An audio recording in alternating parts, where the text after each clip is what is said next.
So hello students, welcome to career platform. तो last classes में हमने बहुत सारे क्या कहते हैं टॉपिक्स कवर कर लिए। We have almost covered 2/3 of the whole chapter. What we have discussed the electric dipole, और what we have discussed the electric charges, all the derivations, all the explanations derived from the main formula, from the standard formula. So let's move forward and let's now talk about, in today class we are going to talk about electric potential and potential difference, and what all are the derivations.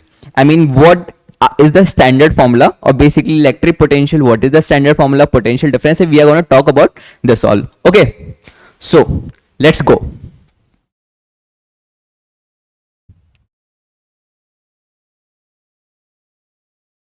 So guys, as I have told you, we have in the last class we have discussed things about the electric dipole, things about the electric charges, and how does electric field lines work. So let's, I think questions are as important as anything, so let's discuss also the important questions which is like usually asked in CBSE. So let's discuss the questions. So the first question is, why do the electrostatic field lines do not form closed loops? कि जो electrostatic field lines हैं, suppose these are the मेरी field lines. This is what? This is my electric field. Cool. So the question is saying, why the electric field lines are not like this? See, this is the electric field line. आगे बढ़ा दिया, आगे बढ़ा दिया, ये ऐसे close क्यों नहीं हो रही? रीजन क्या है मेरा? देखिए, रीजन समझते हैं। जो इलेक्ट्रिक फील्ड लाइंस हैं वो कहां से निकलनी है? बार मैग्नेट से। कहां से निकलनी है? बार मैग्नेट से। अब थोड़ा बार मैग्नेट को देखते हैं ना। देखिए,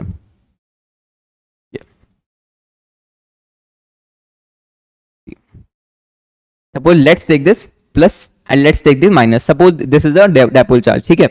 तो हमें क्या पता है, प्लस प्लस से क्या होगा? इलेक्ट्रिक फील्ड लाइंस निकलेंगी, क्योंकि क्या कहते हैं, प्लस चार्ज से हमेशा इलेक्ट्रिक फील्ड लाइंस क्या होती हैं? निकलती हैं। नेगेटिव चार्ज से क्या होती है? इलेक्ट्रिक फील्ड लाइंस अट्रैक्ट होती हैं। नेगेटिव लाइन, जो नेगेटिव चार्ज है वहां पे इलेक्ट्रिक फील्ड आती हैं, जबकि पॉजिटिव चार्ज से इलेक्ट्रिक फील्ड्स निकलती हैं। तो क्या होगा अगर ये मैं सिर्फ ऐसे रखूं, ठीक है, एंड पॉजिटिव नेगेटिव, तो यहां से इलेक्ट्रिक फील्ड्स क्या होंगी? निकलेंगी। क्या होंगी? निकलेंगी।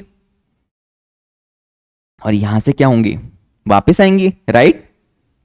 अब देखिए, ये क्या हो जाएगा? एक लूप बन जाएगा।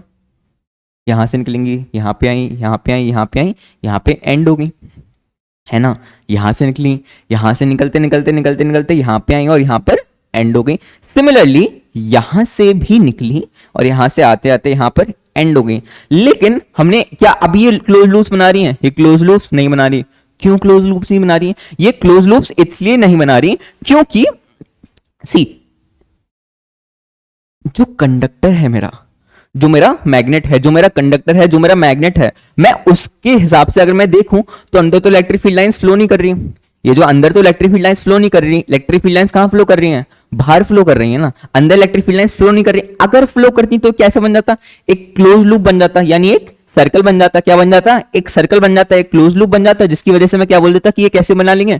क्लोज लूप्स बना दिए। लेकिन क्या है, क्लोज लूप्स बना रही है? ये क्लोज लूप्स नहीं बना रही। क्यों नहीं बना रही? क्योंकि अंदर जो इलेक्ट्रिक फील्ड लाइन है वो तो उसका पैसेज अलाउ है ही नहीं। जो अंदर इलेक्ट्रिक फील्ड लाइन है वो तो जा ही नहीं सकती। तो इलेक्ट्रिक फील्ड लाइंस कहां फ्लो कर रही है? पॉजिटिव से निकल रही है, नेगेटिव की तरफ जा रही है, पॉजिटिव से निकल रही है, नेगेटिव की तरफ जा रही है, लेकिन जो अंदर है वो अंदर जा ही नहीं पा रही, ठीक है। सो इलेक्ट्रिक फील्ड लाइंस क्या होंगी? अंदर नहीं जाएंगी। इसकी वजह से क्या कहते हैं, जो सिंस क्या कहते हैं, electric field line do not pass through the conductor, do not pass through the magnet. So this is because electrostatic field lines do not form closed loops. Is that clear? Reason हमें समझ में आ गया। सो reason क्या है? जो electric field lines हैं वो बाहर होती हैं, वहां से क्या कहते हैं, एक तरफ से निकलती हैं, एक तरफ से क्या कहते हैं, रिलीज हो जाती हैं, लेकिन एक तरफ से इमर्ज हो जाती हैं। लेकिन जो अंदर वाला मेरा मटेरियल है उसमें इलेक्ट्रिक फील्ड लाइंस पास नहीं कर सकती। So this is a thing we need to remember. Is that clear? चलिए अब नेक्स्ट क्वेश्चन की तरफ देखते हैं। Question number second, why electric field at surface of a conductor is always perpendicular to every point on it. देखिए, ये बात हमने क्या कहते हैं लास्ट क्लास में डिस्कस की थी। हमने क्या डिस्कस किया था? हमने डिस्कस किया था, अगर ये मेरे पास है कोई कंडक्टर, ठीक है, ये हो गया उसका क्या? सेंटर। क्या हो गया? उसका सेंटर हो गया।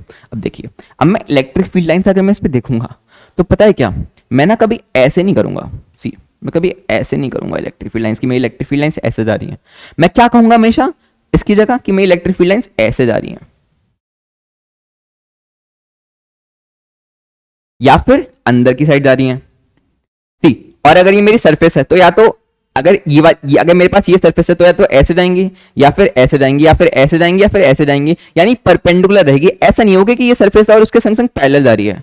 हमेशा किसी ना किसी डायरेक्शन में मेरे पास तीन एक्सेस हैं, x axes, y axes, z axes, तो इन तीनों में से एक ना एक एक्सेस जरूर होके जहां पे वो इलेक्ट्रिक फील्ड लाइंस इलेक्ट्रिक जो मेरी कंडक्टर की सरफेस है उसके संग कौन सा एंगल बना रही होंगी, उसके संग 90 डिग्री एंगल बना रही होंगी, उसका ऑर्थोगोनल एंगल बना रही होंगी। तो वो रीजन क्या है? अभी हमें क्वेश्चन समझ में आ गया कि क्वेश्चन क्या कह रहा है। अब इसका रीजन क्या है?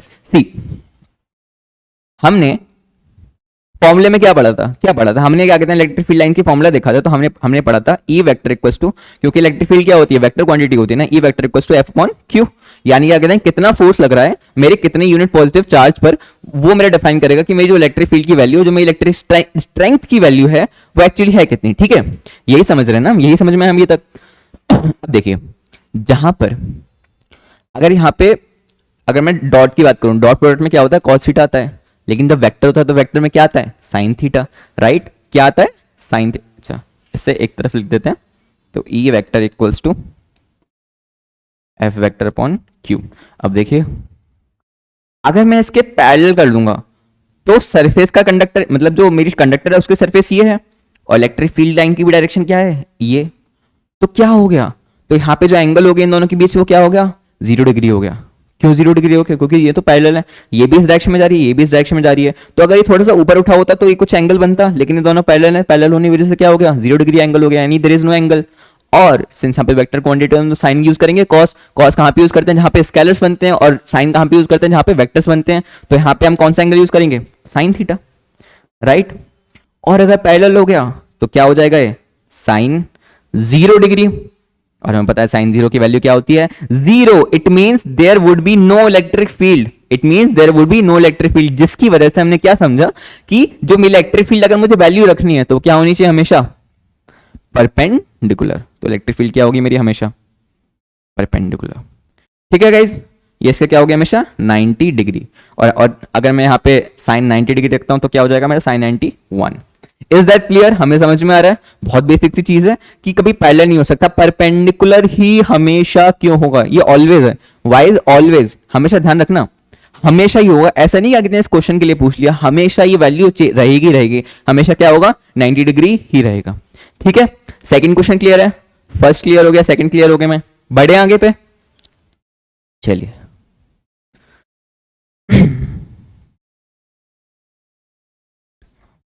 चलिए अब थर्ड देखें। A proton is placed in an uniform electric field directed, यानी क्या कहते हैं, एक प्रोटॉन है, प्रोटॉन क्या होता है, बेसिकली एक पॉजिटिव चार्ज, जैसे इलेक्ट्रॉन होता है, जैसे उसका opposite charge. Proton is placed, एक इलेक्ट्रिक फील्ड में रखा, एक प्रोटॉन लिया हमने, उस प्रोटॉन को हमने कहां पे रखा, एक इलेक्ट्रिक फील्ड में रखा। ठीक है, अलोंग द पॉजिटिव एक्सिस। अब यहाँ पे एक्सिस भी डिफाइन कर दिया, यानी अब हमें एक्स और वाई एक्सिस दे दिया और हमें बता दिया कि एक एक्स एक्सिस है। अब देखिए यहाँ पे एक्स एक्सिस है, तो हमने एक चीज क्या समझी, यहां पे अब एक्स एक्सिस कौन सी वाली है, नेगेटिव एक्स एक्सिस है या पॉजिटिव एक्स एक्सिस है, कौन सी एक्स एक्सिस है, ऑब्वियसली पॉजिटिव, क्योंकि अगर नेगेटिव एक्स एक्सिस है, सी जब हम नेगेटिव को मेंशन करते हैं तो हम नेगेटिव वर्ड यूज करते हैं, लेकिन जब हम पॉजिटिव को मेंशन करते हैं तो हमें वर्ड मेंशन करने की जरूरत नहीं है। अगर मैं सिंपली बोलूं कि जैसे अगर मैं सिंपली बोलूं कि 5 चॉकलेट्स हैं, तो इसका मतलब क्या होगा, वो +5 ही हैं, वो नेगेटिव तो नहीं होंगी। तो अगर कोई बोल रहा है कि एक्स एक्सिस है तो वो ऑब्वियसली क्या होगा, प्लस एक्स एक्सिस ही होगा, नेगेटिव एक्सिस तो बिल्कुल नहीं होगा। ठीक है, तो a proton is placed in a uniform electric field directed along the positive axis. ठीक है, अब यहां पे मतलब इन्होंने ये चीज भी डिफाइन कर दी, in which direction will the proton tend to move, यानी क्या कहते हैं, जो मेरा प्रोटॉन है वो किस डायरेक्शन में मूव करेगा।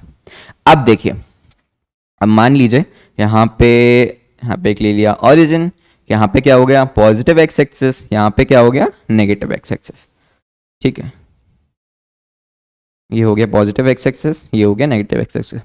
हमने प्रोटॉन कहाँ पे रख दिया, इलेक्ट्रिक फील्ड में। अब सी, ये मेरी एक्स एक्सिस हो गई, ये मेरा वाई हो गया, मेरा वाई डैश हो गया, और मेरी इलेक्ट्रिक फील्ड इस डायरेक्शन में जा रही है।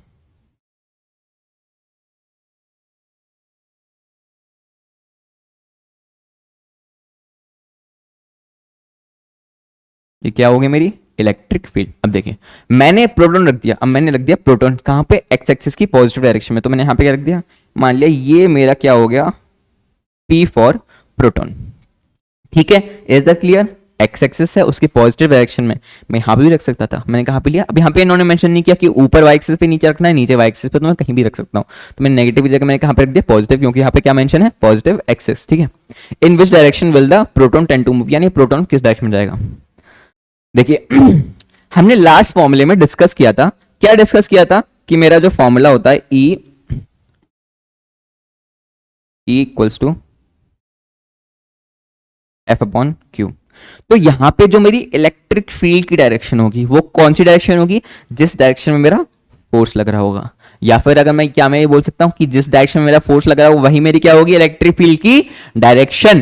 तो यहां पे मेरी इलेक्ट्रिक फील्ड की डायरेक्शन कौन सी है, एक्स एक्सिस की तरफ, तो मेरे पास कोई भी मटेरियल होगा तो उस पर फोर्स कहां पे लगेगा, एक्स एक्सिस की ही तरफ, तो प्रोटॉन की भी डायरेक्शन क्या हो जाएगी, एक्स एक्सिस, प्रोटॉन की भी डायरेक्शन क्या हो जाएगी, एक्स एक्सिस, प्रोटॉन की डायरेक्शन क्या हो जाएगी हमारे पास, एक्स एक्सिस। ठीक है, देखिए अब क्या कहते हैं, फिर से देखते हैं, मेरे पास एक एक्सिस है, मैंने प्रोटॉन पॉजिटिव साइड रख दिया, तो मेरे जो इलेक्ट्रिक फील्ड की डायरेक्शन जो होगी वहीं पे क्या होगा मेरा फोर्स ये लगेगा, वहीं पे क्या लगेगा मेरा फोर्स लगेगा, और सिंस मेरा फोर्स इस साइड लग रहा है तो प्रोटॉन भी इस साइड हो जाएगा। अब यहाँ पे एक चीज और देखने की जरूरत है, अगर यहाँ पे मेरे पास क्या होता है, मेरे पास इलेक्ट्रॉन होता, अगर मेरे पास यहाँ पे क्या होता है इलेक्ट्रॉन होता है, अगर उन्होंने बोल दिया कि मेरे पास इलेक्ट्रॉन है, अब इस इलेक्ट्रॉन का बताइए क्या कहते हैं किस डायरेक्शन में मूव कर रहा है, तो क्या इलेक्ट्रॉन इसी डायरेक्शन में मूव करता, नहीं, इलेक्ट्रॉन क्या है जस्ट अपोजिट चार्ज, इलेक्ट्रॉन क्या है जस्ट अपोजिट चार्ज, तो अपोजिट चार्ज होने की वजह से इलेक्ट्रॉन किस डायरेक्शन में मूव करेगा, अपोजिट कर जाएगा। ठीक है, ये चीज क्लियर है, मैं इलेक्ट्रॉन कौन सी डायरेक्शन में मूव कर जाएगा, जस्ट अपोजिट चार्ज। देख लीजिए इन तीनों क्वेश्चंस को,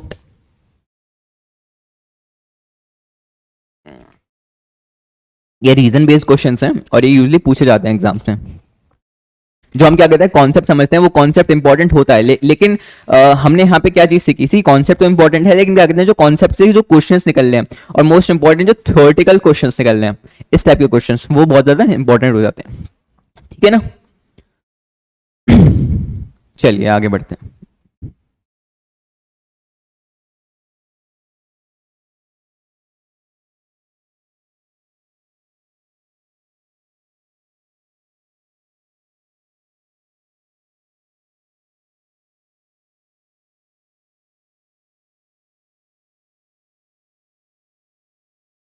okay students, so I hope क्या कहते हैं these questions will be clear to you. अब थोड़ा सा आगे बढ़ते हैं, सी इलेक्ट्रिक पोटेंशियल इसके बाद स्टार्ट करेंगे, बट एक यहाँ पे बहुत इंपॉर्टेंट डेरिवेशन है जो कि बहुत ज्यादा मैटर करने वाली है and we are going to discuss it. See and the derivation is torque on a dipole, किस पर, डाइपोल, यानी अब डाइपोल की हमारे पास फिर से बात आ गई, लेकिन यहाँ पे डाइपोल में एक नई चीज डिस्कस कर रहे हैं। क्या नई चीज डिस्कस कर रहे हैं, torque, what will be the value of the torque placed in an uniform electric field, यानी मेरे पास इलेक्ट्रिक फील्ड दे दी, और इलेक्ट्रिक फील्ड कैसी है, how is the electric field, what is the nature of the electric field, uniform. ठीक है, uniform का basically ये purpose होता है कि अगर अगर मान लो मेरे पास एक इलेक्ट्रिक फील्ड है, ठीक है, ऐसे आ रही है, तो ऐसा नहीं होगा, विद डिस्टेंस उस इलेक्ट्रिक फील्ड की वैल्यू कम होती जाएगी, डिक्रीजिंग होगी, और क्या हो सकता है इंक्रीजिंग हो सकता है, जैसे जैसे इधर जा रही है इलेक्ट्रिक फील्ड की वैल्यू बढ़ती जा रही है। अगर वहां पे मेंशन कर दिया यूनिफॉर्म, तो जब मैं यूनिफॉर्म बोल दिया तो यूनिफॉर्म से मैंने इतनी चीज समझ ली कि हर पॉइंट पर इलेक्ट्रिक फील्ड की वैल्यू क्या होगी, सेम। क्लियर, चलिए अब देखिए ये डेरिवेशन बहुत ज्यादा इंपॉर्टेंट होने वाली है और इसे बहुत ध्यान से समझिएगा। ये यूजली क्या कहते हैं सीबीएसई वगैरह में और क्या कहते हैं आईआईटी जेईई में पूछी जा सकती है, सीबीएसई में काफी बार पूछी जा चुकी है। ठीक है, तो torque on a dipole placed in an uniform electric field, सबसे पहले क्या करते हैं, डायग्राम ड्रॉ करते हैं। ठीक है, थोड़ा सा हटा देते हैं, देखिए अब हमने क्या किया, सबसे पहले एक इलेक्ट्रिक फील्ड ली। अच्छा डायग्राम इधर ड्रॉ करते हैं, इधर एक्सप्रेशन सॉल्व करेंगे।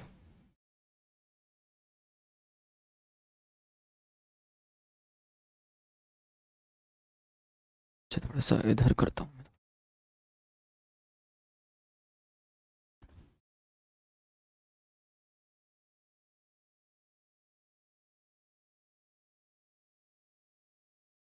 देखिए मैंने क्या ले लिया, ये मेरे पास क्या हुई इलेक्ट्रिक फील्ड, और इसमें मैंने क्या किया ड्रॉ एक इलेक्ट्रिक डाइपोल।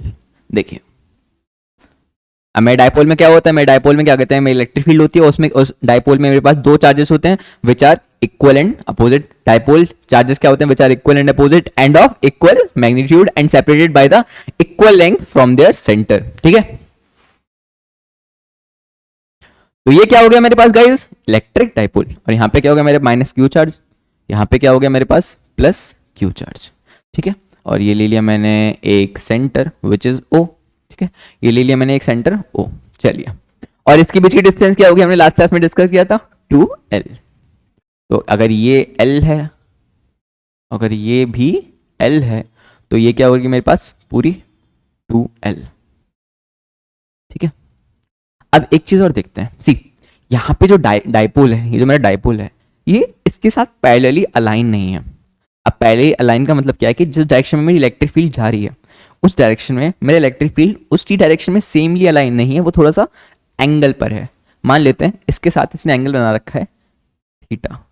कौन सा एंगल बना रखा है, थीटा एंगल बना रखा है। सी अब मुझे क्या करना होगा, जैसे हमने क्या कहते हैं 11th क्लास में क्या पढ़ा होगा, 11th क्लास में हमने ये पढ़ा होगा कि जो हमारे पास वेक्टर कंपोनेंट्स होते हैं, क्या होते हैं, वेक्टर कंपोनेंट्स होते हैं। उन वेक्टर कंपोनेंट्स को हम हमेशा हॉरिजॉन्टल और वेक्टर कंपोनेंट्स में डिवाइड करते हैं जब भी हमें उन्हें सॉल्व करना होता है। हम उन्हें किसी भी एंगल पर नहीं कर सकते। अगर वो किसी ऐसे एंगल पर है जहां पे उन्हें सॉल्व नहीं किया जा सकता, तो क्या करेंगे हम, एक ये वाला एंगल ले लेंगे, this is 2l, so 2l x axis की तरफ क्या हो जाएगा हमारे पास 2l cos थीटा, और y एक्सिस की तरफ क्या हो जाएगा 2l sin theta. So this will B 2l sin theta.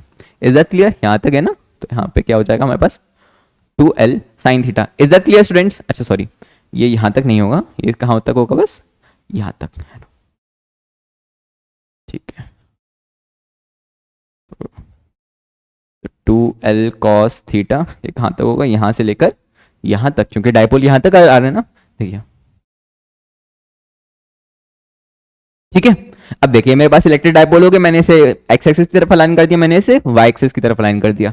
देखिए अब यहाँ पे हम क्या निकाल लें, टॉर्क निकाल लेना, कि टॉर्क की वैल्यू क्या होगी, हमें तो टॉर्क की वैल्यू जाननी है। चलिए टॉर्क निकालते हैं। अब देखते हैं, देखो यहाँ पे दो चीजें हैं। हम टॉर्क कहाँ पे लेते हैं, जहाँ पे हमें चार्जेस कैलकुलेट करने होते हैं। यहाँ पे हम क्या कैलकुलेट करने होते हैं, चार्जेस। अब यहाँ पे दो चार्जेस हैं, एक माइनस क्यू एक प्लस क्यू, एक माइनस क्यू और एक प्लस क्यू। अब माइनस क्यू और प्लस क्यू पे क्या लगेगा, अलग अलग टॉर्क लगेगा। क्या लगेगा, अलग अलग टॉर्क लगेगा। अब सबसे पहले माइनस क्यू पे निकालते हैं, ठीक है। हमारे पास टॉर्क है, टॉर्क कौन, चार्ज माइनस क्यू। तो हमें क्या पता है टॉर्क की वैल्यू क्या होती है, हमने हमेशा से टॉर्क की वैल्यू क्या पढ़ी है, टॉर्क क्या होता है हमारे पास, फोर्स इनटू परपेंडिकुलर डिस्टेंस, यही तो होता है हमारे पास। तो अगर हम इसे रिप्रेजेंट करते हैं तो क्या होता है, फोर्स इनटू परपेंडिकुलर डिस्टेंस, यही होता है ना। जैसे मान लिया हमने यहाँ पे एक बॉडी ली, छोटी सी हमने ली बॉडी, तो ये उसकी एक्सिस हो गई। तो अगर इस पॉइंट पर हमने फोर्स लगाया किसी डायरेक्शन में, तो इस पॉइंट से जो सेंटर की इसकी डिस्टेंस होगी, ये क्या होगी मेरे पास, परपेंडिकुलर डिस्टेंस, या फिर ये जो हमने ले रखा है, या फिर इसे हम आर भी बोल सकते हैं। तो ये जो फोर्स इनटू इसकी डिस्टेंस, वही क्या हो जाएगा मेरे जो टॉर्क लग रहा है, जो एक्चुअली मोमेंटम लग रहा है, मोमेंट ऑफ फोर्स है मेरा उस बॉडी को मूव, रोटेशनली मूव कराने के लिए। सी क्योंकि डाइपोल है तो इलेक्ट्रिक फील्ड के साथ रोटेशन करेगा ना, तो इसलिए हमने टॉर्क को लिया है, ठीक है। तो टॉर्क क्या होता है, फोर्स इनटू परपेंडिकुलर डिस्टेंस। तो अगर हम माइनस क्यू चार्ज पे लेंगे, अगर हम माइनस क्यू चार्ज पे लेंगे टॉर्क, सी अब हमें टॉर्क के लिए क्या चाहिए होगा, फोर्स चाहिए होगा। टॉर्क क्या होता है, फोर्स इनटू परपेंडिकुलर डिस्टेंस। देखिए टॉर्क क्या होता है, यानी tau equals to force into perpendicular distance. तो सबसे पहले फोर्स निकाल लेते हैं ना, क्या दिक्कत है, निकाल लें फोर्स, चलिए निकाल लेते हैं। तो मेरा जो फोर्स है, फोर्स ऑन माइनस क्यू, मेरा फोर्स माइनस क्यू पर क्या लगेगा। अब फोर्स की वैल्यू कौन से लगाएंगे, क्या लगाएंगे भैया, एम ए लगाएंगे, नहीं एम ए नहीं लगाएंगे। जैसे हमने लास्ट टाइम डिस्कस किया, हमने लास्ट टाइम क्या डिस्कस किया, मेरे पास क्या होता है, E equals to F upon Q. तो एफ की वैल्यू क्या आ गई मेरे यहां से, E इंटू क्यू, या फिर Q E. Is that clear, क्या आ गई मेरे पास, क्यू ई। तो यहीं पे ये मैं क्या लगा दूंगा, डायरेक्ट ये मैं लगा दूंगा यहाँ पे। तो मेरे पास माइनस क्यू की वैल्यू क्या होगी, सी। और मैं यहाँ पे क्या कहते हैं, मैग्नीट्यूड ले रहा हूँ, यानी मैं उसकी वैल्यू ले रहा हूँ कि वो कितनी वैल्यू शो कर रहा है, मैं ये नहीं ले रहा हूँ कि वो किस डायरेक्शन में है, ठीक है। तो यहाँ पे क्या हो जाएगा, क्यू ई, और यहाँ पे force on plus Q charge,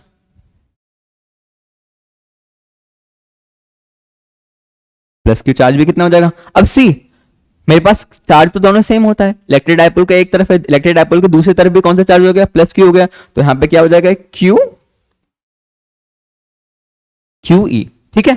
अब तो मेरे पास माइनस क्यू पे कौन कितना टॉर्क लग रहा है, यानी मेरा फोर्स कितना लग रहा है, क्यू ई। और जो मेरे क्या कहते हैं जो प्लस क्यू चार्ज है उस पर भी फोर्स कितना लग रहा है, Q E, Q E.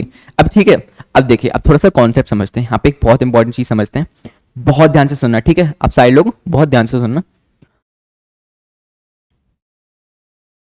Electric field इस तरफ जा रही है और मेरा डायपोल ऐसा लाइन है, तो मुझे पता है कि जो मेरा पॉजिटिव चार्ज है विच इज प्लस क्यू, वो किस तरफ जाएगा, इलेक्ट्रिक फील्ड अगर इस तरफ है तो मेरे प्लस क्यू चार्ज इस तरफ जाएगा। मतलब जो मेरा प्लस क्यू चार्ज है वो एक मिनट में थोड़ा सा, लेट्स टेक दिस वन, ठीक है। तो मेरा जो प्लस क्यू चार्ज है वो इस तरफ जाएगा, है ना। और जो मेरा माइनस क्यू चार्ज है, क्योंकि वो माइनस क्यू है, तो वो किस तरफ जाएगा, इस तरफ जाएगा। मेरा प्लस क्यू चार्ज इस तरफ जाएगा, मेरा माइनस क्यू चार्ज इस तरफ जाएगा। अब सी, मेरे पास जो फोर्स है, फोर्स की वैल्यू क्या है, इक्वल है, इधर भी क्यू है इधर भी क्यू ही है, और इधर क्यू है इधर क्यू ही है, तो इसकी वजह से क्या होगा, ट्रांसलेशन मोशन एक तरफ होगा ही नहीं, ट्रांसलेटरी मोशन नहीं होगा। मतलब कि अगर आप देखो, जैसे मेरे पास क्या कहते हैं एक पेन है, ठीक है, इस पेन को मैं इस तरफ भी उतना खींच रहा हूं, मैं इस तरफ भी उतना खींच रहा हूं, तो मेरा कोई मोशन होगा ही नहीं। कब तक नहीं होगा, जब तक मैं इक्वल फोर्स दे रहा हूं, जब तक नहीं होगा जब तक मैं दोनों तरफ से इक्वल फोर्स दे रहा हूं, जब तक मैं इधर भी 5 न्यूटन खींच रहा हूं इधर भी 5 न्यूटन खींच रहा हूं, तो मेरा जो नेट फोर्स है, जो मेरा नेट मूवमेंट है, वो क्या होगा, नल हो जाएगा, यानी नेट मूवमेंट मेरा होगा ही नहीं। तो जिसकी वजह से ना ये डायपोल इधर जाएगा ना ये डायपोल इधर जाएगा, ठीक है। अब एक चीज और, ये डायपोल इलेक्ट्रिक फील्ड किस तरफ लग रही है, इस तरफ, तो यहां पे एक चीज और होगी, ये वाला डायपोल ट्राई करेगा कि नीचे आए, और ये वाला डायपोल ट्राई करेगा ऊपर आए, क्योंकि ताकि ये इलेक्ट्रिक फील्ड की डायरेक्शन में अलाइन हो जाए। तो ट्रांसलेटरी मोशन तो नहीं होगा, तो यहां पे हमने क्या चीज समझी, ट्रांसलेट, यहां पे दो मोशन की बात कर रहे हैं, एक तो ट्रांसलेटरी और दूसरा क्या हो जाएगा, रोटेशनल। तो ट्रांसलेटरी तो नहीं होगा, क्योंकि जो फोर्स है, जो मेरे पास नेट फोर्स है, वो क्या हो गया, जीरो। लेकिन रोटेशनल हो जाएगा, क्यों, क्योंकि यहां पे ना मेरे पास एक तरीके से कपल बन जाएगा, कपल ऑफ चार्जेस, यानी एक कपल, एक पेयरिंग हो जाएगी, माइनस क्यू चार्ज की और प्लस क्यू चार्ज की, अब इनकी पेयरिंग हो जाएगी, तो इसकी वजह से ना एक रोटेशनल मोशन में ले जाएंगे। कैसे मोशन में आ जाएंगे, रोटेशनल मोशन में, ठीक है। चलिए, तो इसी के साथ वापस आ जाते हैं, हमने फोर्स भी निकाल लिया, हमने ये भी डिस्कस कर लिया कि हमारे पास टॉर्क क्या होने वाला है। अब बस हमें क्या लगानी है, वैल्यूज लगानी है।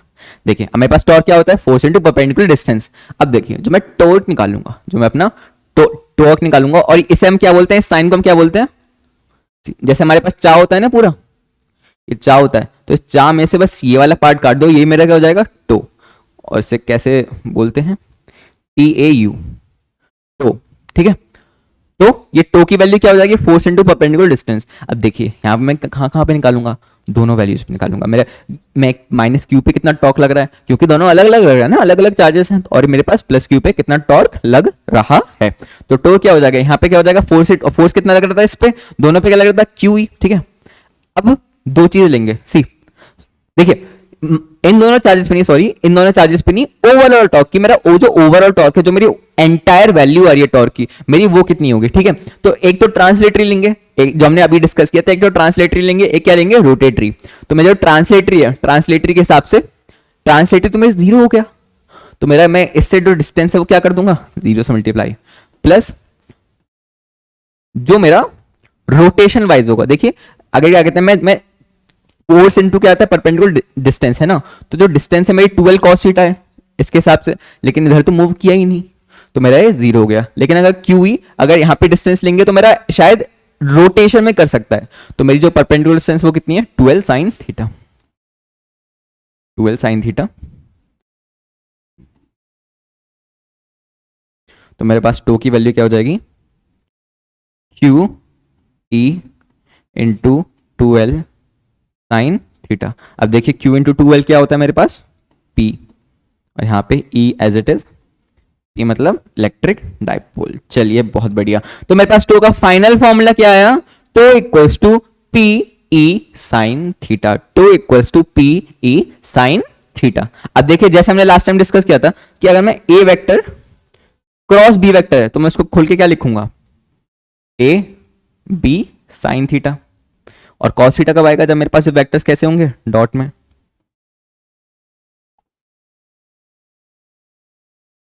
तो यहाँ पे कौन सी कंडीशन आ रही है, ए बी साइन थीटा बनना है ना, यानी दिस इनटू, यानी इसे ए मान लिया, इसे बी मान लिया, साइन थीटा बन गया। तो इसको मैं ऐसे कैसे लिख सकता हूँ, एक ए वेक्टर क्रॉस बी वेक्टर।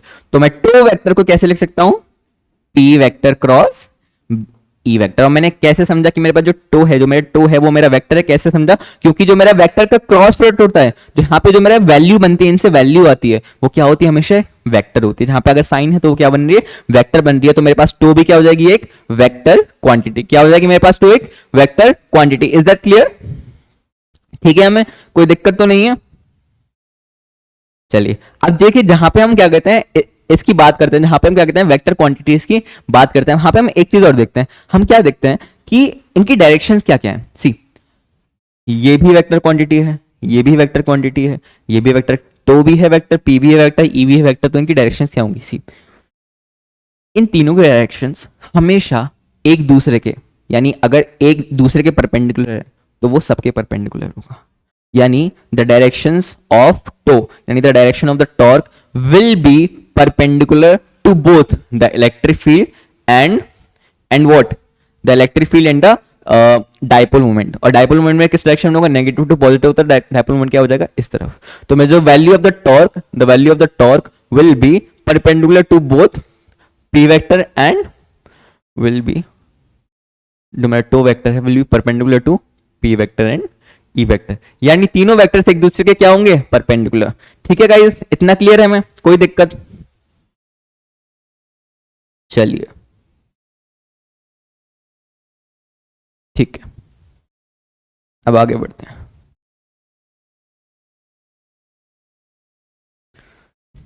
इस डेरिवेशन में आई होप क्या कहते हैं आपको कोई दिक्कत ना हो, और आपको कोई भी दिक्कत हो तो क्या कहते हैं आप क्या कहते हैं हमारे कमेंट सेक्शन में लिख सकते हैं, और हम आपके जो भी क्या कहते हैं डाउट्स हैं वो आपके क्लियर कर देंगे।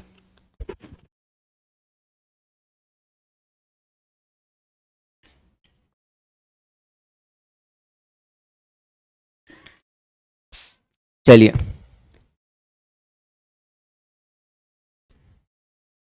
ठीक है, चलिए इसी के साथ फिर आगे बढ़ते हैं। अब अपने क्या कहते हैं फाइनल टॉपिक पे आते हैं कि हम एक्चुअली बात किस कर रहे थे, हमें लेक्चर रखने किस वाले थे, वो हम किसके लिए रखने वाले थे, इलेक्ट्रिक पोटेंशियल। ठीक है, अब देखिए इलेक्ट्रिक पोटेंशियल क्या होता है। सी, इलेक्ट्रिक पोटेंशियल एक बहुत बेसिक कॉन्सेप्ट है। हमने बचपन में सुना था क्या कहते हैं पोटेंशियल क्या होता है, कि भैया 1 वोल्ट होता है, 10 वोल्ट होता है। हमारे घर पे कितना आता है यूजली, कितना आता है पोटेंशियल, इलेक्ट्रिक पोटेंशियल कितना आता है, 220 वोल्ट। लेकिन क्या वो इलेक्ट्रिक पोटेंशियल होता है, नहीं, वो इलेक्ट्रिक पोटेंशियल नहीं होता। वो क्या होता है, पोटेंशियल डिफरेंस। तो आज इस कॉन्सेप्ट को एकदम अच्छे से समझेंगे। ठीक है, एकदम अच्छे समझेंगे कि इलेक्ट्रिक पोटेंशियल आखिर होता क्या है। ठीक है, देखिएगा इस इलेक्ट्रिक पोटेंशियल,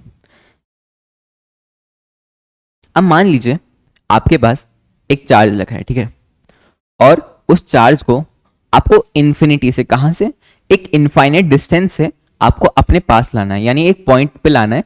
यानी अगर हमने मान लिया कि मेरे पास, मान लो इन्फिनिटी से मैं थोड़ा सा मूव करते करते मैं एक पॉइंट पे ले आया चार्ज क्यू, ठीक है, बहुत दूर से, और अब उस चार्ज को मैंने क्या लिया, मैंने अपनी किस में कर दिया, ये मान लो मेरे पास एक इलेक्ट्रिक फील्ड है, मेरे पास इलेक्ट्रिक फील्ड का जोन है, मेरे पास क्या है, इलेक्ट्रिक फील्ड का जोन है। ठीक है, तो अब जब मैं इनफाइनाइट से एक चार्ज अपनी इलेक्ट्रिक फील्ड में लाऊंगा, ठीक है, समझ रहे हैं आप लोग, जब मैं इनफाइनाइट से एक चार्ज अपनी इलेक्ट्रिक फील्ड में लाऊंगा तो मुझे क्या करना पड़ेगा, वर्क, क्या करना पड़ेगा, मुझे कुछ काम करना पड़ेगा, मुझे कुछ वर्क करना पड़ेगा, ताकि, अब ऐसा तो नहीं है क्या कहते हैं वो चार्ज अपने आप आ जाएगा, मुझे कुछ वर्क करना पड़ेगा।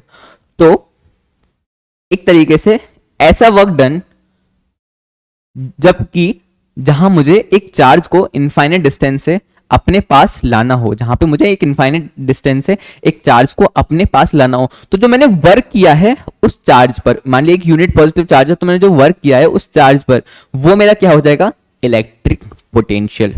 पोटेंशियल मतलब क्या होता है, जैसे हम बोलते हैं क्या कहते हैं इसमें बहुत पोटेंशियल है, पोटेंशियल का मतलब क्या है, पावर। तो पावर यहाँ पे डिनोट करता है एक तरीके से वर्क डन, कि मैं कितना वर्क डन कर रहा हूं। तो बेसिकली इलेक्ट्रिक पोटेंशियल क्या है, इलेक्ट्रिक पोटेंशियल शो करता है, देखिए, the work done by an external agent carrying a unit positive charge test charge from infinity to a point in the electric field is called as electric potential. तो electric potential क्या होता है, एक तरीके से एक वर्क डन क्या, जो कि मैं एक चार्ज को इन्फिनिटी से, यानी बहुत दूर से अपने पास लाऊं, उसके लिए वर्क डन करना पड़ेगा। वो वर्क डन मेरा क्या कहलाता है, इलेक्ट्रिक पोटेंशियल, वो क्या हो जाएगा मेरे पास गाइस, इलेक्ट्रिक पोटेंशियल। ठीक है,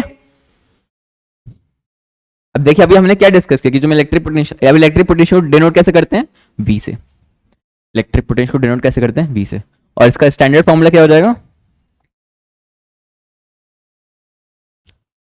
V इक्वल्स टू, मैं क्या कर रहा हूं, पोटेंशियल क्या एक्चुअली, वर्क डन, और वर्क डन मैं किस पे कर रहा हूं, एक चार्ज पर, और मैं चार्ज के लेता Q, तो this is the final formula of the electric potential. तो मैं इलेक्ट्रिक पोटेंशियल क्या होता है, electric potential is V equals to W upon Q, यानी potential equals to work done upon charge, upon कौन सा चार्ज, जिस चार्ज को मैं क्या कहते हैं ट्रैवल कर रहा हूं, जिस चार्ज पर मैं वर्क डन कर रहा हूं, जिस चार्ज में मैं मेहनत कर रहा हूं, ताकि वो इन्फिनिटी से जो मेरी इलेक्ट्रिक फील्ड है उस पॉइंट तक आ जाए। ठीक है, और इसकी यूनिट क्या हो जाएगी, C, तो मेरे 1 वोल्ट क्या हो जाएगा, C। जब आप वोल्ट लिखते हो, बस एक चीज ध्यान रखना, जैसे हम वोल्ट लिखते हैं तो कभी भी VOLT ना लिखें, हमेशा स्मॉल VOLT लिखें, और अगर सिर्फ V लिखना है तो कैपिटल V रखें। ठीक है, ये चीज ध्यान रखना है, बहुत बेसिक्स होती हैं लेकिन ध्यान रखने वाली होती है। ठीक है, तो 1V इक्वल्स टू क्या हो जाएगा, वर्क डन किस में होता है, जूल में, है ना, और अपॉन चार्ज है तो क्या हो जाएगा, कूलम। तो इसकी यूनिट क्या हो जाएगी हमारे पास गाइस, 1 जूलम, 1 volt equals to 1 joule per coulomb, 1 volt equals to 1 joule per coulomb. ठीक है, चलिए, और इसकी डायमेंशन अगर हम देखें, अगर हम इसकी डायमेंशन देखें तो डायमेंशन क्या हो जाएगी, क्या है मेरे पास, V equals to W upon Q। मेरे पास W क्या होता है, W equals to F into force into distance, तो मेरे पास फोर्स की क्या होती है, MLT माइनस 2, है ना, और डिस्टेंस की क्या हो जाएगी, L। तो मेरे पास वर्क कितना हो गया, मेरे पास यहां से वर्क कितना हो गया, ML2T माइनस 2। तो यहाँ पे अगर मैं यहाँ पे लगाऊंगा तो V इक्वल्स टू क्या, W अपॉन Q, तो W क्या हो गया मेरे पास, ML2T माइनस 2, और चार्ज क्या होता है, लास्ट क्लास में डिस्कस किया था, AT। तो मेरे पास वर्क की, जो मेरे पास वोल्टेज की इलेक्ट्रिक पोटेंशियल की मेरे पास डायमेंशन क्या आ जाएगी, ML2T माइनस 2, एक T नीचे है तो T माइनस 3 और A माइनस 1। ठीक है, क्लियर है हमें इतना। तो हम पहले इलेक्ट्रिक पोटेंशियल की अगर हमसे एग्जाम में डायमेंशन पूछे जाते हैं कि भाई हमें इसकी डायमेंशन बताओ, तो हम क्या कहेंगे, इसकी डायमेंशन क्या होती है, ML2T minus 3 A minus 1। Is that clear students, हमें समझ में आ रहा है, हम बिल्कुल क्लियर हैं, इसमें कोई दिक्कत तो नहीं है, कोई भी दिक्कत वाली बात तो नहीं है। ठीक है, चलिए अब देखिए, ये तो होगी इलेक्ट्रिक पोटेंशियल की बात, लेकिन सर ये पोटेंशियल डिफरेंस क्या होता है। अब देखिए, डिफरेंस मतलब जैसे अगर हम पूछते हैं क्या कहते हैं कि 10 और 20 में डिफरेंस कितना है, 10 और 25 ले लेते हैं, 10 और 25 में डिफरेंस कितना है, तो ऑटोमेटिकली हमारे दिमाग में कैलकुलेशन करने लगेंगे, क्या करने लगेंगे, 25 माइनस 10 कितना हो जाएगा, 15, कितना हो जाएगा, 15। तो 15 हमने क्या किया, बेसिकली डिफरेंस निकाल लिया कि उन दोनों के बीच, जो 10 और 25 के बीच में एक्चुअली क्या कहते हैं, कितनी रेंज है, कितने नंबर्स हैं, वही तो कैलकुलेट किया हमने। देखिए, तो सेम कॉन्सेप्ट यहाँ पे अप्लाई करना है। मान लीजिए हमारे पास 2 पॉइंट्स हैं, एक है पॉइंट हमारे पास A और दूसरा है हमारे पास पॉइंट B। तो एक पॉइंट पर जो हमारी इलेक्ट्रिक पोटेंशियल की वैल्यू है वो कितनी है, 5 वोल्ट, है ना। वहां पर हमने कैलकुलेट करी, क्या कहते हैं, जो वर्क डन है मेरा पर यूनिट चार्ज हो रहा है उसकी वैल्यू कितनी है मेरे पास, 5 वोल्ट, और जो मेरा क्या कहते हैं B पॉइंट है, उस B पॉइंट पे मैंने कितनी ले ली है, जो मेरी इलेक्ट्रिक पोटेंशियल की वैल्यू कितनी ले ली, मान लीजिए 90 वोल्ट्स ले ली। तो अब जो मेरी पोटेंशियल डिफरेंस होगा, अगर मेरा potential difference A to B होगा, VB माइनस VA, ऑटोमेटिकली क्या कहते हैं, मतलब मॉड्यूलस लेते हैं, क्या कहते हैं कि एक्चुअली में डिफरेंस दिख रहे हैं ना, तो मेरा VB कितना है, 90 वोल्ट माइनस, और VA कितना है, 5 वोल्ट, तो मेरा VAB। अब जब मैंने AB बोल दिया तो मतलब क्या है, इस क्वांटिटी और इस क्वांटिटी के बीच का जो पोटेंशियल का डिफरेंस है, यानी मेरी जो डिफरेंस है, जो रेंज है, वो वैल्यू कितनी है, तो 90 माइनस 5 कितना हो गया, 85 volt. So this is the potential difference. ठीक है, कोई दिक्कत तो नहीं हमें। जैसे क्या कहते हैं, हमारे घर में यूजली क्या कहते हैं, कितने वोल्टेज की सप्लाई आती है, आई थिंक 220 वोल्ट की आती है ना, 220 वोल्ट। तो ऐसा नहीं है, क्या कहते हैं, वहां से 220 वोल्ट क्या कहते हैं पोटेंशियल आ रहा है, एक्चुअली उसका मतलब ये है कि हो सकता है कि वहां से सप्लाई क्या कहते हैं, मान लीजिए वहां से सप्लाई 10,220 वोल्ट्स की आ रही हो, और हमारे घर का अगर वोल्टेज 10,000 है, जो कि यूजली नहीं होता, लेकिन एग्जांपल के लिए अगर समझ लेते हैं, तो जो इसका पोटेंशियल डिफरेंस कितना हुआ, 10,220 माइनस 10,000 कितना हो गया, 220 वोल्ट। ठीक है, तो जो हम क्या कहते हैं, अगर नॉर्मली बात करते हैं कि इसका इतना पोटेंशियल है या फिर ये इतना वोल्ट उठा रहा है, तो उसका मतलब क्या है, हम इलेक्ट्रिक पोटेंशियल की बात नहीं कर रहे हैं, हम किसकी बात कर रहे हैं, पोटेंशियल डिफरेंस की। ठीक है, सो क्या हो जाएगा हमारे पास पोटेंशियल डिफरेंस। क्लियर है। सो हमारे पास बेसिकली इलेक्ट्रिक पोटेंशियल क्या होता है, it is the work done, हमने कितना वर्क डन किया एक चार्ज को एक इन्फिनिटी पॉइंट से लाने में, एक इन्फिनिटी से कहां पर अपनी इलेक्ट्रिक फील्ड वाली फील्ड में लाने के लिए। तो 1 volt equals to 1 joule per coulomb, यानी हमने कितना वर्क डन किया। अगर हम 1 जूल करते हैं 1 कूलम चार्ज पर तो मेरी वैल्यू हो जाती है 1 वोल्ट। ठीक है, चलिए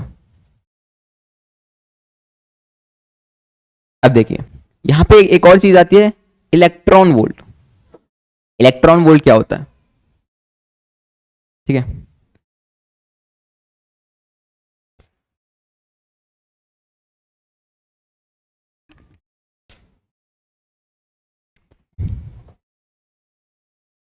देखिए देखिए 1 इलेक्ट्रॉन वोल्ट, तो यहाँ पे वोल्ट तो आ रहा है लेकिन ये इलेक्ट्रॉन टर्म क्या है, see electron volt is also going to be your, I would say क्या कहते हैं, the most important unit that you are going to use. Exam में शायद आपसे कहेगी बात, ये नहीं पूछेगा कि आपके इलेक्ट्रॉन वोल्ट की वैल्यू क्या है, सॉरी आपकी जूल की वैल्यू कितना है, आपकी वोल्ट की वैल्यू, वो आपको सीधे दे देगा कि इलेक्ट्रॉन वोल्ट। तो अब आप सोच रहे जाएंगे कि भैया अब ये क्या बोल रहा है इलेक्ट्रॉन, ये इलेक्ट्रॉन वोल्ट क्या होता है, इलेक्ट्रॉन समझ में आता है, वोल्ट समझ में आता है। अब देखिए हर चीज हमने क्या कहते हैं यहां से क्या समझा था, V इक्वल्स टू क्या होता है W अपॉन Q।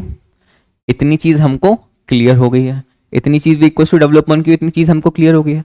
अब अगर हम 1 वोल्ट अप्लाई करें, क्या 1 वोल्ट अप्लाई करें और मैं वर्क डन निकाल रहा हूं, हमने चार्ज कितना लिया 1 इलेक्ट्रॉन पर, ठीक है, कितना लिया 1 यूनिट चार्ज लिया, यूनिट क्या है 1 इलेक्ट्रॉन ले लिया, ठीक है, हमने क्या ले लिया 1 इलेक्ट्रॉन ले लिया यहां पे, ठीक।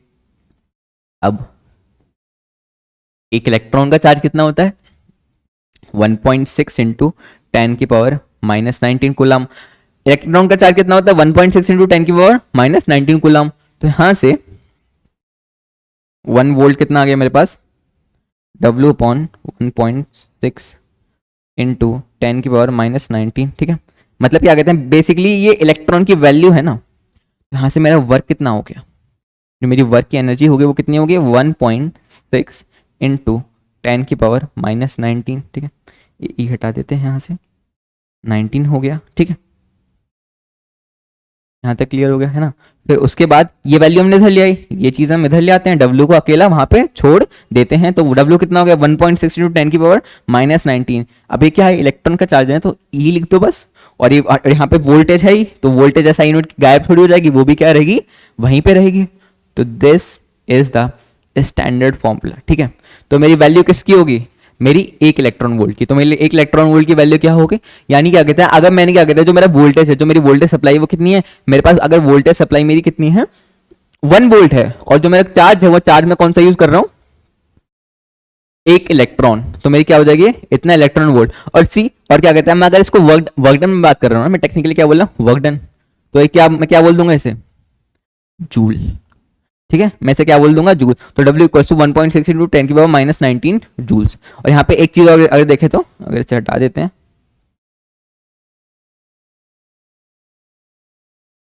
देखिए तो यहाँ पे मेरे पास वर्क डन कितना आया, मेरे पास ये आ गया 1.6 इंटू 10 की पावर माइनस 19 जूल। और यहाँ पे मेरे क्या क्या वैल्यू आ रही थी, यहाँ पे मेरे पास क्या था इलेक्ट्रॉन वोल्ट, तो मैं क्या मैं भी लिख सकता हूँ 1 electron volt equals to 0.6 into 19 joules. This is the standard conversion, ठीक है, this is the standard conversion and this is going to be a very important formula. This is the standard conversion and this is going to be the very very important formula. ये चीज आपको हमेशा याद रखनी है। 1 electron volt कितना joule होता है अगर कन्वर्ट करें तो 1.6 इंटू 10 की पावर माइनस 19 जूल्स, ठीक है। क्लियर है 1 इलेक्ट्रॉन वोल्ट क्या होता है, चलिए ठीक है।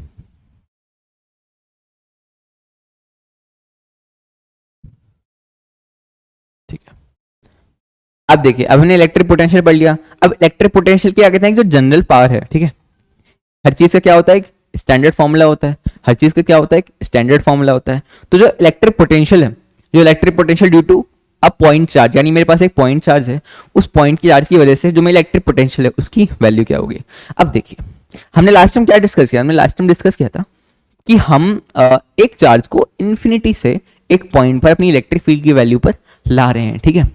तो अब देखो और सी जब हमें क्या कहते हैं, एक चार्ज को इलेक्ट्रिक फील्ड में ला रहे हैं, तो जो इलेक्ट्रिक फील्ड होगी, जहां पे इलेक्ट्रिक फील्ड होगी वहां पे भी तो एक चार्ज होगा। यानी देखो, मान लो क्या कहते हैं, मेरे पास एक एक चार्ज है कैपिटल क्यू, तो उस कैपिटल क्यू की वजह से कुछ certain amount of electric field रहेगी, और उस क्यू की वजह से एक चार्ज है जो इन्फिनिटी पर है क्यू, वो खिंचते खिंचते खिंचते खिंचते खिंचते खिंचते उसकी शायद इलेक्ट्रिक फील्ड में आ जाएगा। यही हो रहा है ना बेसिकली, हम यही बात कर रहे हैं ना, यही बेसिक चीज है ना। ठीक है, तो अब देखिए, अब हम क्या लेते हैं, बहुत ध्यान से समझिएगा। मान लिया मैंने एक ओ पॉइंट लिया, ठीक है, उस ओ पॉइंट पर मैंने लिया चार्ज क्यू। क्या लिया उस ओ पॉइंट पर मैंने? चार्ज क्यू ले लिया, ठीक है। तो अब देखिए, अब यहां पे मैंने क्या किया, मैं इस पॉइंट पी पर, अब मान लिया कि मुझे इलेक्ट्रिक पोटेंशियल की वैल्यू इस पॉइंट पी पर निकालनी है। इस पॉइंट पर क्या निकालनी है मुझे? इलेक्ट्रिक पोटेंशियल की वैल्यू। तो अब मैंने इन्फिनिटी से खींचता हुआ, इन्फिनिटी से मैं खींच रहा हूं एक चार्ज को, और वो खींचता हुआ कहाँ गया? वो मान लीजिए खींचता हुआ ये आ गया, मैंने पॉइंट ले लिया ए, ठीक है, मैंने पॉइंट ले लिया, ठीक है। अब मैंने इन्फिनिटी से इतना वर्क किया, उसे एक पॉइंट पे ले आया, और मेरे चार्ज तो लेकिन यहाँ पे है, मेरे पास चार्ज अभी भी यहाँ पे है। तो देखिए, इसके और इसके बीच की डिस्टेंस मैंने मान ली आर, क्योंकि मुझे एक्चुअली कहाँ पे निकालना है? ओ पी के बीच में डिस्टेंस निकालनी है ना मुझे पी पॉइंट पर निकालना है कि पी पॉइंट पर मेरी electric potential due two point charge. Topic तो हमारा वही है, हम पॉइंट चार्ज की वजह से निकालने हैं। तो पॉइंट चार्ज हमारे ये हो गया पॉइंट चार्ज, और निकाल हम कहाँ पे रहे हैं? यहाँ पे। लेकिन अब ये हमारे जो टेस्ट चार्ज है, जहाँ पे हमें ध्यान रखना है, ये है सोर्स चार्ज, यानी इससे इलेक्ट्रिक फील्ड जनरेट हो रही है। ये है जो ए पॉइंट हम जो लाए हैं, वो है टेस्ट चार्ज, और उससे मान लेते हम क्या? क्यू नॉट, ठीक है। इतनी चीज क्लियर है? वो क्या हो गया हमारे पास? Q not. चलिए, तो सबसे पहले हम क्या निकालते हैं इलेक्ट्रिक पोटेंशियल के फॉर्मूले में? इलेक्ट्रिक पोटेंशियल में क्या होगा? वर्क डन, और वर्क डन में हमें क्या करना निकालना होगा? वर्क डन में सबसे इंपॉर्टेंट फैक्टर क्या होता है? फोर्स, कि हमारा फोर्स कितना लग रहा है। तो सबसे पहले क्या निकालते हैं? फोर्स। और देखो, यहां से आता है हमने डिस्टेंस आर ले ली, चलिए ये चीज और कंसीडर कर लेते हैं। यहां से आता है हम ले लेते हैं एक्स, क्या ले लिया हमने यहां से आता तक? एक्स, ठीक है, यहां से हमने यहां तक ले लिया एक्स। चलिए, अब देखिए, अगर मैं फोर्स निकालता हूं, फोर्स ऑन पॉइंट पी, ठीक है, तो मेरी जो फोर्स की वैल्यू क्या होती है? मैंने सबसे लास्ट में क्या कहते हैं, क्या डिस्कस किया था कि मेरा फोर्स क्या होता है? हमने एक बेसिक स्टैंडर्ड फॉर्मूला पढ़ा था कि मेरा फोर्स क्या होता है? 1/4 pi epsilon naught Q1 Q2 upon R square, ठीक है, यही फॉर्मूला होता था। तो मैं भी क्यू चार्ज की वजह से क्यू नॉट चार्ज पर, यानी मेरे पास ये दो चार्जेस तो यहीं पे ना, एक यहाँ पे एक यहाँ पर है, और एक हो गया क्यू नॉट। तो मेरे पास Q1 Q2, तो मेरे पास Q1 क्या है? ये वाला Q, और दूसरा चार्ज कौन सा है? Q नॉट, और अपॉन डिस्टेंस कितनी है इनके बीच? X, तो X square. Is this clear students? मेरे पास फोर्स कितना हो गया? 1/4 pi epsilon naught Q naught upon x square, ठीक है। मेरे पास वैल्यू कितनी होगी? ये वैल्यू होगी। तो अब मैं क्या निकालूंगा? मेरे पास आ गया फोर्स, आ गया मेरे पास फोर्स आ गया, तो फोर्स के बाद मैं क्या निकालूंगा? Work done. चलिए, तो वर्क डन निकालते हैं। तो मेरे पास वर्क डन क्या होता है? Force into displacement. अब भैया मैंने डिस्प्लेस कहां किया? इन्फिनिटी से लोगे क्या? सी तुम इन्फिनिटी से नहीं ले सकते, तो मैं क्या करूंगा? मैंने क्या किया? मैंने छोटा सा वर्क डन किया। मैंने क्या किया? एक छोटा सा वर्क डन किया। मैंने छोटा सा वर्क डन किया कहां पे किया? मैं ए पॉइंट से थोड़ा सा इधर आकर बी पॉइंट पर मैं अपना क्यू नॉट चार्ज ले आया। मैंने क्या किया? Q not charge. अगर ये एक्स डिस्टेंस है, तो मैं छोटा सा डी एक्स डिस्टेंस पर एक छोटा सा डी डब्ल्यू वर्क किया। मैंने डी डब्ल्यू वर्क किया ताकि मैं इस ए पॉइंट से बी पॉइंट तक डी एक्स शिफ्ट कर सकूं, ठीक है। तो जो मेरी जो वर्क डन की वैल्यू है वो क्या हो जाएगी मेरे पास? अगर मैं छोटा वर्क डन ले रहा हूं, W क्या होता है? F इंटू एस, तो डी डब्ल्यू क्या हो जाएगा? F into S D S, और यहाँ पे डी एस डिस्टेंस कितनी है मेरे पास? डी एक्स, तो मैं डी एस की क्या ले लूंगा? डी एक्स, ठीक है। Work equals to force into displacement. चलिए, बहुत बढ़िया। अब एक चीज और समझो, मैंने वर्क डन किस डायरेक्शन में किया है? हम बेसिक चीजें पढ़ लेते हैं, हम भूल जाते हैं, हम सारी चीजें पढ़ लेते हैं। तो हमने इलेक्ट्रिक फील्ड किस डायरेक्शन में है? इस तरफ। वर्क डन में हमने किस तरफ किया है? इस तरफ नहीं, हमने वर्क डन अपोजिट डायरेक्शन में किया। तो यहाँ पे वर्क डन में क्या आ जाएगा? Negative sign. तो D W equals to minus F D X, plus नहीं होगा, D W equals to minus F D X. चलिए, अब जल्दी जल्दी वैल्यूज लगा देते हैं। तो अगर मैं वैल्यूज लगा दूंगा तो यहाँ पे क्या हो जाएगा मेरे पास? यहाँ पे मेरा डी डब्ल्यू क्या हो जाएगा, डी डब्ल्यू हो जाएगा मेरे पास माइनस एफ की वैल्यू क्या हो जाएगी 1/4 pi epsilon naught Q Q naught upon x square into क्या हो जाएगा डी एक्स। तो मेरे पास क्या आ गया, मेरे पास डी डब्ल्यू हो गया। अब मेरे पास छोटा अमाउंट ऑफ वर्क आ गया, मेरे पास जो छोटा सा वर्क है, मेरे पास छोटा वर्क आ गया। अब मैं क्या निकालूंगा, मैं टोटल वर्क निकालूंगा। यानी मेरे पास जो छोटी सी क्वांटिटी मेरे पास वो आ गई कि अगर मैं छोटा सा वर्क करूंगा तो मेरे पास वैल्यू क्या होगी। अब मैं देख लेता हूँ कि अच्छा तो चलती है तो, लेकिन एक पॉइंट से बी पॉइंट तक है ना। अब मैं पूरा वर्क निकालूंगा तो मेरा क्या होगा, मैं पूरा वर्क निकालूंगा तो पूरे का भी निकाल लेते चलो, ठीक है। ये वाला फॉर्मूला हमें याद रखना है। और यहां से मेरा जो वर्क डन होगा टोटल, मैं क्या कर लूंगा सी। अब क्या कहते हैं, जब भी हमें एक छोटा सा पॉइंट दे दिया जाए हमें पूरा निकालने को बोले, सी इंटीग्रेशन और डिफरेंशिएशन में ये फर्क होता है। इंटीग्रेशन में क्या करते हैं, हम छोटी छोटी चीजों को सम अप कर देते हैं और फिर टोटल निकाल लेते हैं। जैसे हमें डी डब्ल्यू दिया है तो हम उसको इंटीग्रेट कर देंगे और इंटीग्रेट करके हम टोटल वर्क डन निकालेंगे। डिफरेंशिएशन में बोलेगा कि हमें एक वर्क डन दिया उसको छोटे छोटे पार्ट्स में करो। तो डिफरेंशिएशन में बेसिकली हम डिफरेंशिएट यानी डिवाइड करते हैं, इंटीग्रेशन में इंटीग्रेट यानी यूनाइट कर देते हैं। तो मैं डब्ल्यू क्या हो जाएगा, डी डब्ल्यू, यानी हमने जो डी डब्ल्यू की वैल्यू उसको क्या कर दिया, इंटीग्रेट कर दिया, ठीक है। चलिए थोड़ा सा आगे बढ़ते हैं। तो यहाँ पे मेरे पास लास्ट स्टेप क्या था,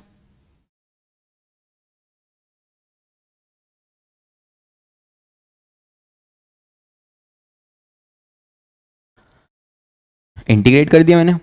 और इंटीग्रेट, अब मैं डी डब्ल्यू की वैल्यू क्या आई थी मेरे पास 1/4 पाई एप्सिलॉन नॉट, वो भी किसका, माइनस का है ना। और Q naught upon x square D x, ये वैल्यू आई थी ना। चलिए करते हैं इंटीग्रेट। और मेरे पास फैक्टर क्या है यहाँ पे, डी एक्स है। यानी मेरे पास क्या है फैक्टर यहाँ पे, सबसे इंपॉर्टेंट मेरे पास क्या है फैक्टर, डी एक्स। अब मैं लोअर लिमिट और अपर लिमिट, लोअर लिमिट क्या होती है मैं कहाँ से ला रहा हूँ, और अपर लिमिट कहाँ तक पहुंच रही है मेरी चीज, तो मैं कहाँ से ला रहा हूँ, इन्फिनिटी से। अरे इन्फिनिटी से तो ला रहा था मैं, और मेरे कहाँ पे निकालनी थी, पी पॉइंट, याद है पी पॉइंट की डिस्टेंस कितनी थी, आर। तो क्या हो जाएगी मेरी यहाँ पे लिमिट आर, ठीक है। तो अब देखिए यहाँ पे मैं x वाले x, मेरे पे d के साथ x वैल्यू आ गई, तो मैं x वाले टर्म्स मेरी को मैं इंटीग्रेट करने वाला हूँ। बाकी सारे टर्म क्या हो जाएंगे, बाहर आ जाएंगे।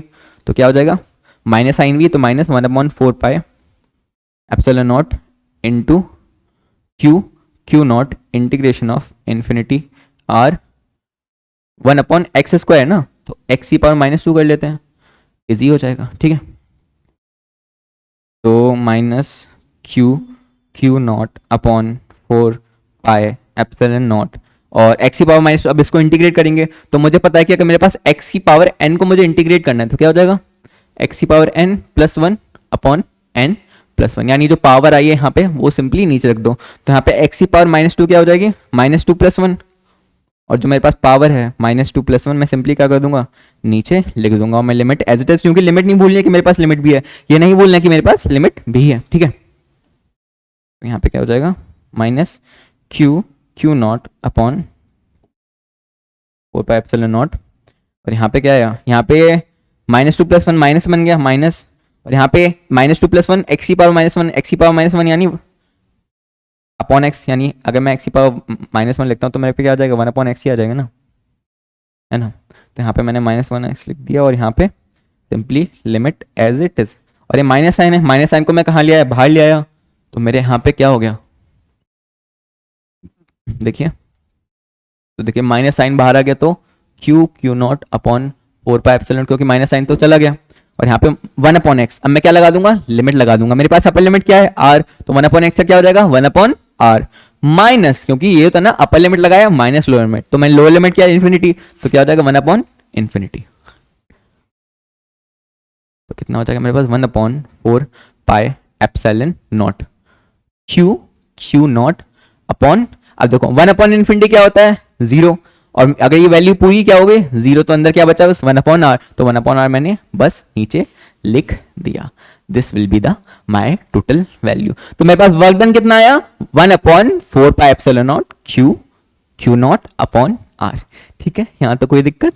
चलिए अब मेरे पास वर्क डन आ गया। अब बस एक लास्ट स्टेप छोटा सा हमने क्या किया, सबसे पहले देखते हैं, सबसे पहले मैंने फोर्स निकाला, फोर्स, फिर हमने क्या कहते हैं work equal to F, force into displacement लगा था, तो फिर वहां पे फोर्स की वैल्यू उससे वर्क निकाला, और फिर वर्क से हमने टोटल वर्क निकाला, टोटल वर्क ये आ गया। अब बस आखिरी स्टेप है, अभी हमने जस्ट क्या पढ़ा था, हमने potential equals to work done upon test charge unit positive charge. और मेरे पास वर्क डन कितना है मेरे पास गाइस, यहाँ पे 1/4 pi epsilon naught Q naught upon R whole over क्या है क्यू नॉट। तो क्यू नॉट से क्यू नॉट क्या हो गया कैंसिल। तो यहां से मेरी पोटेंशियल की वैल्यू क्या आई 1/4 pi epsilon naught Q upon R. This is my final value and this is one of the most important formulae और क्या कहते हैं। और आपसे जो डेरिवेशन है बहुत ज्यादा इंपॉर्टेंट है, या शायद आपने 11th में भी पढ़ी होगी और आप यहाँ पे अभी फिर से पढ़ रहे हैं, तो उसके बहुत ज्यादा चांसेस हैं कि 1-2 मार्क्स में मतलब 4 मार्क्स में नहीं पूछी जाएगी, क्योंकि ये उतनी ज्यादा कॉम्प्लिकेटेड नहीं है, क्योंकि ये आप पहले ही पढ़ चुके हैं। लेकिन पता है क्या है, ये बेसिक है। अगर ये चीज बेसिक इतनी बेसिक है कि कहते हैं आपसे फिर भी पूछ सकता है, क्योंकि हम बहुत आगे बढ़ जाते हैं लेकिन हम बेसिक्स पर फोकस नहीं करते, ठीक है। सो ये बहुत इंपॉर्टेंट डेरिवेशन है, ठीक है। पर एक चीज अगर आपने नोटिस करी होगी, जैसे मेरा फोर्स था तो 1/4 pi epsilon naught Q1 Q2 upon R square है ना। तो जैसे मैं वर्क पे शिफ्ट हुआ तो वहां से एक आर हट गया, तो Q1 Q2 upon R square की जगह आर रह गया, Q1 Q2 की जगह आर स्क्वायर की जगह आर रह गया। तो मेरा फोर्स से जैसे मैं वर्क पे शिफ्ट हुआ तो एक आर कम हो गया, और जैसे ही मैं वर्क से पोटेंशियल पे शिफ्ट हुआ तो W अपॉन क्यू आ गया, तो एक क्यू भी हट गया। तो यानी मैं घटता चला जा रहा है, पहले Q1 Q2 upon R square था, फिर Q1 Q2 अपॉन आर हो गया, यहाँ पे Q अपॉन आर हो गया, ठीक है। तो V क्या हो जाएगा 1/4 pi epsilon naught Q upon R. So this is the my final formula of electric potential, ठीक है गाइज। चलिए अब बस यहाँ पे एक छोटी सी चीज, I hope this will be clear to you. और बस यहाँ पे एक छोटी सी चीज और देखेंगे, अगर हमारे पास ग्रुप ऑफ पॉइंट चार्जेस हो, अगर हमारे पास एक ग्रुप ऑफ पॉइंट चार्जेस हो तो हम क्या करेंगे, इसमें हमें कुछ नहीं करना, जो अभी हमने समझा था वही चीज है कि अगर हमारे पास पॉइंट है P और यहाँ पे हमारे पास बहुत सारे पॉइंट्स हैं A, ऐसे समझिए C D E and so on, ठीक है।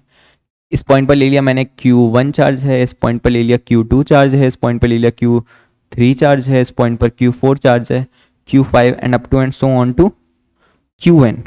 और मुझे इस P पॉइंट पर इसकी वजह से भी निकालना है पोटेंशियल, B की वजह से भी निकालना है, C पॉइंट की वजह से भी, D पॉइंट की वजह से भी, E पॉइंट की वजह से, ऐसे करते करते सारे पॉइंट चार्जेस की वजह से मुझे इलेक्ट्रिक पोटेंशियल की मेरी जनरल वैल्यू चाहिए, यानी ड्यू टू अ ग्रुप। यानी जो मेरे अगर एक पॉइंट चार्ज नहीं मेरे पास ग्रुप है तो मैं क्या कर लूंगा, सिंपली देखिए मेरा पोटेंशियल क्या होता है 1/4 pi epsilon naught Q upon R, यही होता है मेरा। तो देखिए यहां पे मेरा क्या हो जाएगा, यहां पे मेरे पास V1 क्या हो जाएगा 1/4 pi epsilon naught Q1 upon R।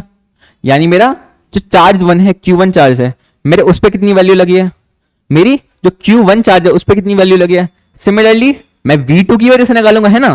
फिर मैं क्या निकालूंगा, मैं क्या निकालूंगा, चार्ज इस Q2 की वजह से निकालूंगा मेरी वैल्यू। तो Q2 की वजह से कितना हो जाएगा 1/4 पाई एप्सिलॉन नॉट C। क्योंकि इन सब की डिस्टेंस एक तरीके से सर्कुलर है, तो डिस्टेंस क्या होगी, डिस्टेंस सब में सेम है। डिस्टेंस क्या है गाइस मेरे पास, सब में सेम है, ठीक है। और अगर हम मान लेते हैं कि हमारे पास डिस्टेंस भी सेम नहीं है, अगर हमारे पास डिस्टेंस भी सेम नहीं है, ऐसे ले लो, मतलब हम सेम डिस्टेंस में क्या कहते हैं ले सकते हैं, लेकिन अगर हमारे पास डिस्टेंस भी सेम नहीं है वो भी लेके चलो, तो R1 हो गया, R2 हो गया, R3 हो गया, है ना। कि हम सारी सिचुएशन के लिए रेडी रहें, हम सारी सिचुएशन के लिए क्या रहें, रेडी रहें। तो R5 या R6 और अप टू Rn कि अगर हमारे पास सर्कुलर नहीं दिया, हमसे रैंडम पूछ लिया, तो यहाँ पे Q1 अपॉन R1, यहाँ पे क्या हो जाएगा Q2 upon R2 and up to so on to कहाँ तक Vn equals to 1/4 pi epsilon naught Qn upon Rn। Qn upon Rn, तो मेरे पास टोटल वैल्यू कितनी हो जाएगी, ये मेरे पास V1 आया, V2 आया, V3 आया, V4 आया and so on up to Vn। तो मेरे पास टोटल V कितना हो जाएगा V1 plus V2 plus V3 up to Vn। तो हमारे से अगर मैं एक जनरल फॉर्मूला रखूं, मेरे पास V कितना हो गया 1/Q,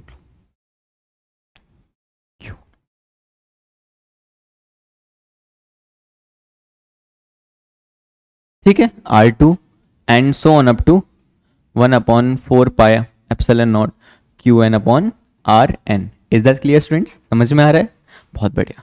तो यहां से क्या कॉमन आ गया सब में 1/4 पाई एप्सिलॉन नॉट, और बस जो अंदर वैल्यूज हैं वो छोड़ दो, तो Q1 upon R1 plus Q2 upon R2 to Qn upon R and this is the final formula for the electric potential. हमने देखिए हम क्या कहते हैं, एक पॉइंट के तो निकाल लिया था कि हमें एक पॉइंट की वजह से, लेकिन अगर बहुत सारे पॉइंट चार्जेस हो अलग अलग डिस्टेंस पर हो तो हमने उसका भी एक जनरल फॉर्मूला अपना तैयार कर लिया कि हमारे पास कोई क्वेश्चन आ जाए तो हमारे पास कोई क्वेश्चन रहे ना।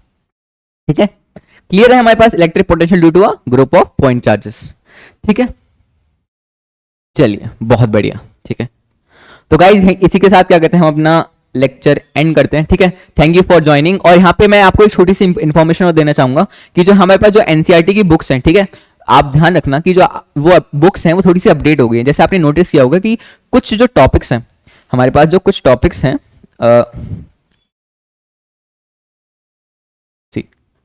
कुछ टॉपिक्स हैं जो मैं आप 11th क्लास में पढ़ते हैं और सेम टॉपिक्स आप 12th क्लास में भी पढ़ते हैं।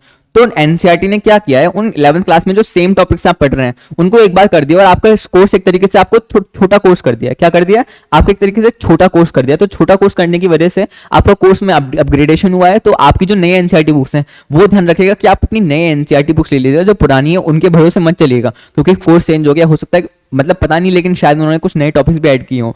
तो क्या कहते हैं, हमें कोई भी चांस, कोई भी अपॉर्चुनिटी मिस नहीं करनी है। ठीक है, ध्यान रखिएगा।